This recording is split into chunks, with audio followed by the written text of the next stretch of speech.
Talk about a man who's winning the storm, not just for himself, but for the whole country. The man who shot Osama bin Laden. This is so amazing to meet you, Robert.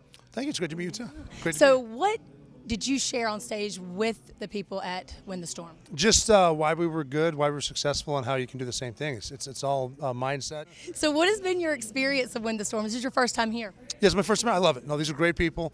When I came in and saw the trade show, I saw people wearing everything from Gucci shoes to flip-flops, shorts to designer suits. I'm like, I can fit in here. I like this. I can go either way I want. So, what would be your one piece of advice to give our contractors and our crowd out here at Win the Storm? One piece of advice is again, get over it. My new motto is we got to claim our mind, front toward enemy. Yeah. Just face it. Robert, it was such a pleasure to meet you. Yeah, thank you for all that you've done for us. Yeah, true soldier, true American hero.